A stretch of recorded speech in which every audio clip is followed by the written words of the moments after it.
This is our section on poetry. Poetry is some of the most beautiful language we can ever read, and yet at the same time it is some of the most confounding language for many people who do not read it often. Part of the problem we have is that poetry is compressed language in a way. The poet tries to say something in a way that is different than the way we might ordinarily hear it. It may be an old thought, but expressed in a new way. And that's fine. There are few truly new thoughts in the world, but there are many beautiful things that are eternal. And so we don't stop talking about them simply because they're not brand new today.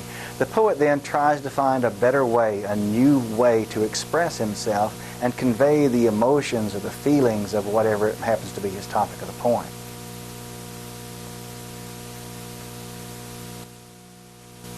You'll find that we have two basic approaches to poetry: traditional poetry and free verse.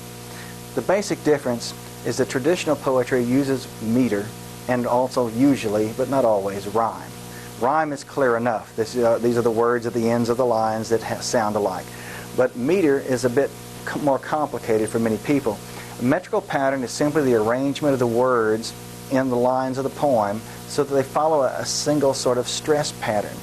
Unstressed, stressed, unstressed, stressed, unstressed, stressed. All our words have a natural sort of rhythm to them. 2- and 3-syllable words have accented syllables and unaccented syllables. So the poet arranges these in a line of poetry so that the stress pattern takes on a regular sort of beat. In the same sort of way that music has a beat to it, an upbeat and a downbeat, lines of metrical poetry have a beat to them in the same sort of way. Many modern poets, however, do not use traditional poetic devices like meter and rhyme. They've gone to what we call free verse. By free verse, we simply mean that these modern poets have abandoned these traditional elements of poetry. They no longer are concerned about the metrical pattern in the lines of the poem, and they no longer generally use rhyme. This changed with Walt Whitman back in the mid-1800s. Up to Walt Whitman, our poetry had been traditional in the way that we think of it today. It was written in metrics and it generally rhymed. Whitman wanted to do something very different. If you look back at this period of time and see the transcendentalists, Emerson and Thoreau and those, you'll find that they were searching for a new approach to literature. They wanted all things new. They wanted to abandon tradition in everything. And they were really looking for something that would make American literature American, something distinct about it. Whitman, in a way, stepped forward and became the answer for what they were looking for, at least as far as poetry is concerned. He abandoned all the old conventions of poetry and began writing something truly new. Emerson was one of the very first literary somebodies to accept him and acknowledge that he perhaps was doing something that was really significant.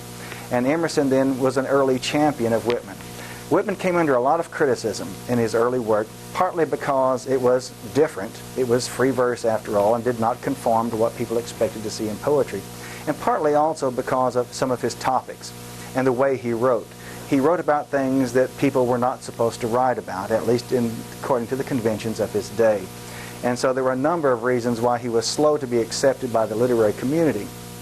However, he finally was, and now Whitman stands as a sort of hallmark here and changes of approaches to poetry. Before Whitman, we have traditional verse. After Whitman, there's this gradual but sure movement toward free verse. And the great majority of modern poets, in fact, have followed Whitman's lead and decided to write in free verse. Whichever one you prefer doesn't really matter.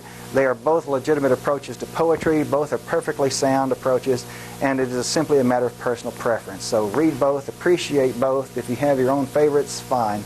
But understand that both forms are very legitimate approaches to poetry.